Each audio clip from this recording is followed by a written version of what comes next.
dude, you're nothing but a side hustle, right? You got side hustles all over the place. So like your side hustle equals more than most people's full time, right? Yeah. And so that's what I believe. That's why I just kind of stopped doing that more corporate like consulting stuff. I mean, it kind of shut down. That's why I kind of like stopped doing it. But I feel like, it just wasn't a good investment on my time. Yeah. So I feel like just doing more of the side hustles, kind of doing what I want, and kind of focusing more on the content is more like a thing for me, that you're making enough money on these other endeavors to be able to afford for you to go and do exactly. Yeah. this content creation, which isn't making money directly yet. It will, as you can keep with it. So I'm going to give you a 10 out of 10 on the enlarge your active income because you're making good money. Now, I will tell you, as you get older, you're going to need for some of these things to start dropping and start making some really good money to be able to support yourself, right? It's nice when you're hanging with the folks because they're taking care of a lot of stuff. It's not going to be long before now it's all on you. Facts, right? yeah. So hopefully one of these side hustles lands and you're just like, this content creation, I'm making $100,000 a month and we're good, right? Yeah. Or $100,000 a year, or $200,000 a year, something like that. That's where it makes it so that you're like, you're in good shape. Okay? 100%, yeah. So I'm still going to give you that. This is acquire passive income. You have zero passive income. Yeah. You have zero investments. You have zero any of those kind of things. If you're making between $4,000 and $5,000 a month and you're only spending $2,000 a month, yeah, some of it should for sure. that $2,000 a month that you're making needs to be going towards acquiring passive income. Okay, something that can make you money while you're asleep. Okay, yeah. Could be dividend producing stock. If you don't know how to invest in stock, there's a book called The Intelligent Investor written by Benjamin Graham. Benjamin Graham was the mentor of Warren Buffett. Warren Buffett at various parts of his life was the wealthiest man in the world. Yeah. I don't know if you know much about Warren Buffett. I know. Yeah, of course I know. Okay. Sure. He's one of the best investors out there. His entire premise is invest in a business that's going to be producing income for you. Yeah. Well, that's what the stock market is. Right. Okay. I'm a real estate guy. I prefer to buy real estate. Okay. So I'm buying rental properties. I'm doing those sort of things. Yeah. If you're familiar with the concept of flipping, which is you're buying this New York streetwear for one and you're selling it for two. That's just flipping. Yeah. It's really simple. Yeah. Have you considered flipping houses? No. There's a difference between fixing and flipping houses and flipping. It's actually called wholesaling. This is where you get a contract. Yeah. Hey, I'll pay you $100,000 for this house. You turn around and tell someone else, hey, you can pay $110,000 for this house. Yeah. Have you ever considered getting into that? I heard about that. Definitely was watching content about that. It's really interesting. Kind of like being a middleman. That's exactly what it is. Yeah. The street name is called wholesaling. For us, we have our network partners do it for us. Yeah.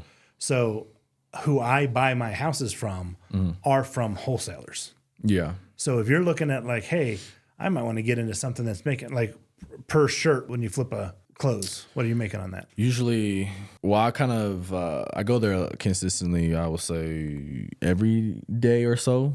So it would be extra like $50-$60 average. $50-$60. Yeah, even the more lucrative one where you're flipping a puppy, which is $1,000. Yeah. Okay? You flip one house, you make $10,000. So my son is 18 years old. He's in college. Yeah. He's a network partner for us. And his first deal he made $5,500. His second deal he made $12,000. So I suggest you look into that. Yeah. Okay? I'm going to give you some links. In fact, I'm going to give you my whole REI school. It's $12,000 worth of stuff. We retail it for $997. I'm giving it to you for free. So you get access to all of REI school. Okay. Because I sense your hustle in this. And model, clothes flipper, puppy flipper, fitness coach, content creator, all those kind of stuff. Right. Those are all great things. Imagine if you applied some of that as a main hustle, flipping that can then support your side hustle, right? Of course, yeah. Instead of just making $50 a shirt or $1,000 a puppy, go make $10,000. That's what we're targeting, $10,000 a pop. So I'm going to give you that REI school course 100% free. Awesome. Cool. Unfortunately, on the acquire passive income, you get a 0 out of 10. Now you're only 21. That's okay. Yeah. I kind of just been getting to Vanguard. That's probably the only investment that I've been kind of making. Just putting a little bit, I would say, of chunk of money. I started to do that, but I'm trying to just get more into it, you know, do more research on like what I'm investing to, what kind of industries I'm investing to. So I'm just trying to, that's why I kind of just educating myself more on it. I'll tell you the plan my son has done. He's 18 years old. Okay? Yeah. His plan, he goes, Dad, I want to go flip 10 houses. I make $100,000. Yeah. Right? Actually 15. Flip 15 houses. Then I'm going to go buy my own house. Because in other parts of the country, you can buy a house for $150,000. In fact, I closed it at lunchtime. It's $165,000 is what we paid for it. Especially like New Mexico area, like that whole area for sure is cheap. Well, we're in Memphis, Tennessee, St. Louis, Missouri. Or like, a lot of those type of places. Yeah. So we bought a house in Memphis, Tennessee for $165,000, literally at lunchtime, and paid all cash for it. So it's like, hey, imagine if you did that, because that's going to throw off minimum $1,000 a month. Yeah. In passive income, right? Minimum. So if you're living on $2,000, you just got to do 2 of those. Yeah. Right. And that's a different play. You can actually get higher stuff because we buy notes, which is where we become the lender. Like you can buy and sell houses. You can also buy and sell notes, which is I lent you the money. It's called a promissory note. Anyway. Right. So on the acquire passive income, 0 out of 10.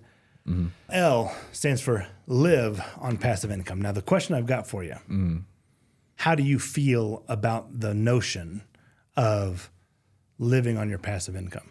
I kind of elaborate on that. Okay, good. So when you acquire cash flowing assets, they throw off income. Yeah. Like a rental property. Okay? Yeah. My whole purpose in doing this is teaching people that the purpose of personal finance is that they acquire enough passive income to cover their monthly expenses. Right. So if in the future you live off of $5,000, your goal is really simple. Go acquire enough cash flowing assets that will then pay for your lifestyle. So in 2013, I retired. My passive income was larger than my monthly expenses. So I never have to work anymore. Now, all the stuff that I do is to expand and to build my legacy and to help people and that kind of stuff. Right. But like, I don't need to work tomorrow. In fact, I'm not working tomorrow. I canceled all my meetings tomorrow and I said, I'm going to go up to the mountains. And that's all there was to it, right? So how do you feel about that direction for your personal finances to say, yeah, the purpose is to acquire these assets that then produce passive income, and I live off of that passive income? How do you feel about that? I feel like it's, the way to go. That's what a pattern I see with kind of like more wealthy people. Like they always have some sort of asset, you know what I'm saying? They always have some sort of thing they have to make them money while they sleep. So that's right. But yeah, I feel like that's kind of definitely the plan and the way to go for sure in the future. Yeah. So because of that, I'm going to give you a 5 out of 10. What that tells me is, hey, you're at least wanting to go that direction. Yeah. You don't have any passive income just yet, but you do have the work ethic to go get some active income to then use that to go buy stuff, right? Go buy something that's going to continue to produce for you, okay? 100%. And the last L, which is leave a legacy. Man, I love it.